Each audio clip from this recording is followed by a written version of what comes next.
శ్రోతలకు నమస్కారం. హ్యూస్టన్ నుండి నేను ఉమాభారతి.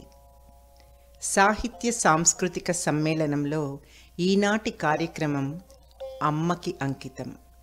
సాహిత్య విభాగంలో అమ్మ అనే పదం చుట్టూ ఉన్న పవిత్రత, దైవికత గురించి ప్రముఖ రచయిత్రుల కవితలు ప్రత్యేకం. అమ్మ గురించి ఎంత తలచినా, తప్పించినా, ఎంత విన్నా, వినిపించినా, పలవరించినా, కలవరించినా, ఇలలోని వేలుపు అంటూ మదిలోనే గుడి కట్టిన చంద్రునికో నూలుపోగే అవుతుంది. ఇక్కడ చంద్రునికో నూలుపోగు శీర్షికకి వారిది ఓ అతి చక్కని కవిత అమ్మ గురించే.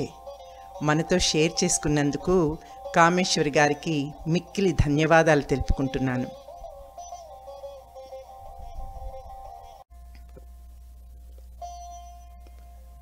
మాతృదేవో భవ, భిక్షాం దేహి మాతా అన్నపూర్ణేశ్వరి అని వేడితేనే కరుణిస్తుందా తల్లి. బిచ్చమెత్తైన బిడ్డల కడుపు నింపుతుంది మన తల్లి. విద్యారంభం కరిష్యామి అని ప్రార్థిస్తే కరుణ చూపుతుందా చదువుల తల్లి. ఉగ్గుపాలనాడే తనకి తెలిసిందంతా బిడ్డకి నేర్పి బుద్ధి గరుపుతుంది మన తల్లి.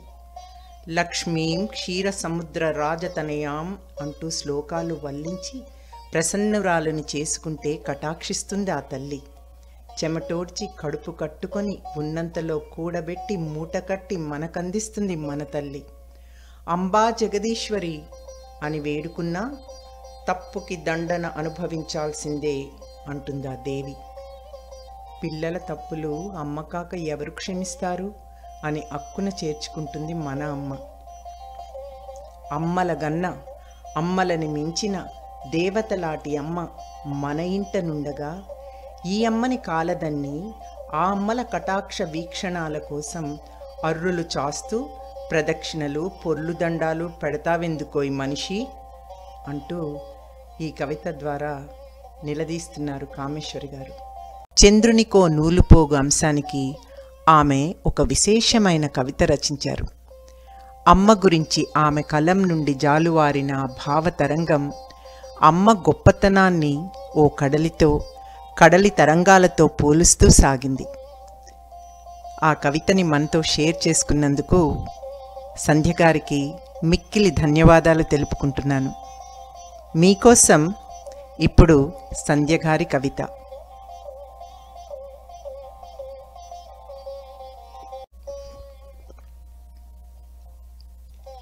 నిశ్శబ్దలహరి, అల అలకు ఒక అలజడి, హోరెత్తిస్తూ అది వస్తుంటే ఆనంద తరంగమో, ఆలింగనానికి తరిలి వచ్చే ఆవేశ యవ్వనమో తెలియక నే నిశ్శబ్దంగా నిలబడి చూస్తుంటే వస్తుంది హోయలొలుకుతూ. ఎగిసిపడుతూ మరింత వేగంగా నన్ను తాకాలని వచ్చిన అల కల కరిగిపోయినట్లు నీరుగారిపోయింది. హోరంతా చల్లబడి తీరానికి చేరలేక నురగలు కక్కింది. సుతారంగా వెనుతిరిగింది. ఎప్పుడూ ఎందుకంత వేగమో, వేగాన్ని మించిన ఆవేశమో, ఆగలేక అదే పనిగా ఆవేశపడుతుందేమో. కడలి తరంగం కదలికలన్నీ మనిషికి గల మనోవేగానికి సరితూగవేమో. కాలమనేది కరిగిపోయేదని కడలికేం తెలుసు. కదలికలే గాని మనసు లేని వేగం, తనను మించిన హోరును కూడిన మనోవేగం ఒకటి మనిషికి ఉందని కడలికి ఏం తెలుసు. ఒక్కో తరంగం గతంలోని జ్ఞాపకాల వెల్లువై గిర్రున తిరిగే కాలంలో కలిసిపోయిన కన్నతల్లి ఎదలోతులలో దాగిన కష్టాల కడలి లావాలా పొంగక కుంగింది కదూ. ముత్యపు చిప్పల గొప్పలు, పగడపు లతల కుప్పలు దాగి ఉన్న సంద్రం లక్ష్మి తల్లి పుట్టినిల్లని గొప్పలే గాని అమ్మ చిరునవ్వుకు సాటి కాదని తెలిసి వెనకకు తగ్గే సంద్రమా, తల్లిని మించినదా ఏ సాగరమైనా. హరియో విష్ణువో జిష్ణువో వైష్ణవదేవుడో పాలసంద్రాన పడగల పాముపై పడుకుంటే చూసి నవ్వొస్తుంటుంది. నిజజీవన స్రవంతిలో తల్లి రూపం గుర్తొచ్చి ఎందరో పలికే పరుష పదాలన్నింటినీ సదా తేనెలా మార్చుకున్నది మా మాతృమూర్తి. నిరంతరం నిశ్శబ్దంగా నిలువెత్తున పెరిగాను తన చల్లని చూపులతో. మా అమ్మ కన్నా ఎవ్వరూ గొప్ప కాదు. ఎన్ని లోకాలున్నా అమ్మే మాకు గొప్ప. కాదు నాకు ఏది అర్హము, మా తల్లే మాకు సర్వస్వము. భావనాంజలి కవితా సంపుటి నుండి వారు రచించిన ఒక చక్కని కవిత మన కోసం ఇక్కడ షేర్ చేసినందుకు విజయ్ గారికి ధన్యవాదాలు తెలుపుకుంటున్నాను. ఆ కవిత ఇప్పుడు మీకోసం.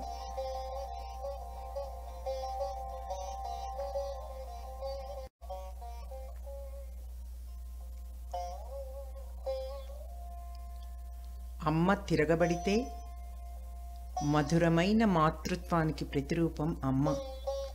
ఆదరించి లాలించి పాలించేది అమ్మ.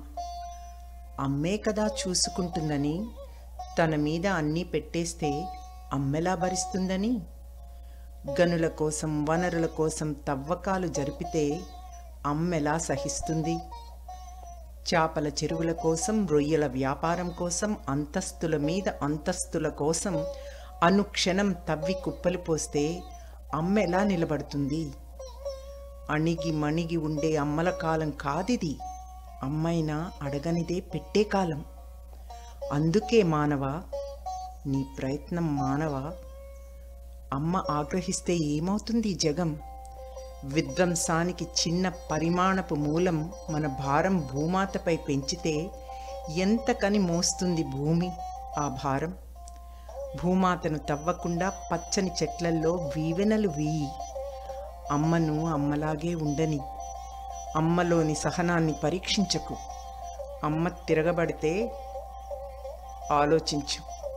మరో సునామీ కోసం ఎదురు చూడకు.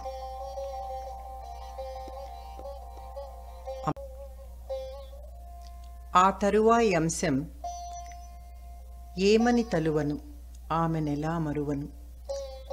వెక్కి వెక్కి ఏడ్చినప్పుడు అక్కున చేర్చుకునేది అమ్మ.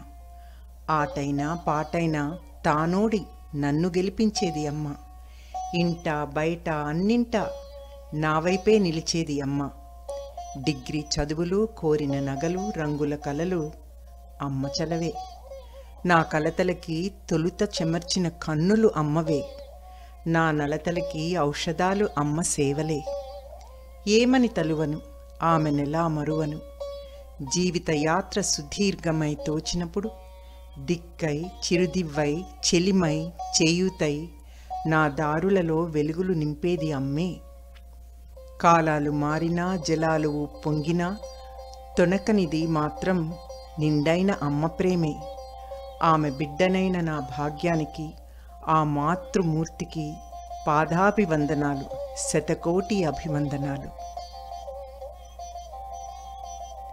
ఈ కవిత రాసింది నేనే, ఉమాభారతిని.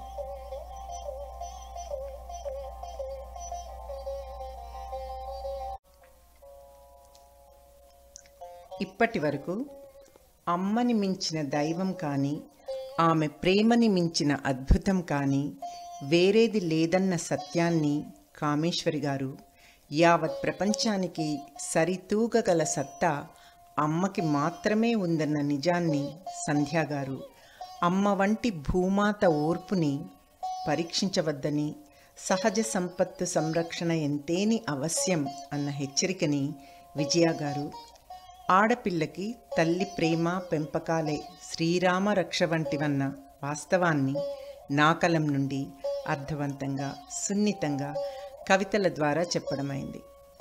ఇకపోతే ఈ సెగ్మెంట్లో మీరు చూసిన ఎన్నో చక్కని చిత్రాలు బాపు గారివి కాక మన మన్నెం శారద గారివి. వీరికి నా హృదయపూర్వక కృతజ్ఞతలు తెలుపుకుంటున్నాను.